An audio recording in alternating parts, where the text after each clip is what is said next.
ഹരേ കൃഷ്ണ. ഏറ്റുമാനൂരിലെ ഏഴര പൊന്നാനയെക്കുറിച്ചുള്ള ഐതിഹ്യം എന്താണെന്ന് നോക്കാം. പണ്ടുകാലത്ത് അനിഴം തിരുനാൾ മാർത്താണ്ഡവർമ്മ കുലശേഖര പെരുമാൾ നടക്കി വച്ചതാണ് ഈ ഏഴര പൊന്നാന. വടക്കുംകൂർ ദേശം ആക്രമിക്കാൻ പോയ സമയത്ത് ഏറ്റുമാനൂർ ക്ഷേത്രത്തിന്റെ സ്വത്തുക്കൾക്ക് കേടുപാടുകൾ സംഭവിച്ചു.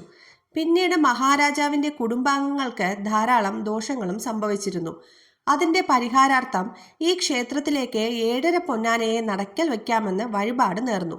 അദ്ദേഹം ഈ വഴിപാട് നടത്തുന്നതിന് മുൻപ് മരണപ്പെടുകയാണ് ഉണ്ടായത്. അദ്ദേഹത്തിന്റെ അനന്തരാവകാശിയായ ധർമ്മരാജാവാണ് ഇത് നടക്കി വച്ചത്. അങ്ങനെയാണ് ഏഴര പൊന്നാന അവിടെ വന്നത്. വരിക്കപ്ലാവിന്റെ തടിയിൽ നിർമ്മിച്ചിട്ടുള്ളതാണിത്. ഓരോ ആനയിലും 10 കിലോ സ്വർണമുണ്ട്. തനി തങ്കമാണിത്. സ്വർണം കൊണ്ട് പൊതിഞ്ഞിരിക്കുന്നു. 7 ആനയ്ക്ക് 70 കിലോയും പിന്നെ ചെറിയ ആന 5 കിലോയുമാണ്. മൊത്തത്തിൽ 75 കിലോ ആണ് ഇതിനുള്ളത്. ക്ഷേത്രത്തിനുള്ളിൽ തന്നെയാണ് ഇത് സൂക്ഷിച്ചിരിക്കുന്നത്. ഉത്സവ സമയത്ത് ഒരു ദിവസം മാത്രമാണ് ഏഴര പൊന്നാനയുടെ ദർശനം ലഭിക്കുന്നത്.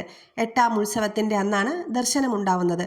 ഏറ്റുമാനൂർ ക്ഷേത്രത്തിലെ വലിയ വിളക്കിനും കെടാവിളക്കിനും അതിനുള്ള എണ്ണ നേർച്ചയും ശരിക്കും പ്രാധാന്യം ഉള്ളതാണ്. ഏറ്റുമാനൂർ ക്ഷേത്രത്തിലെ ഏറ്റവും വലിയൊരു വഴിപാടാണ് ഈ വലിയ വിളക്കിലെ എണ്ണ എന്ന് പറയുന്നത്. രാധേ രാധേ.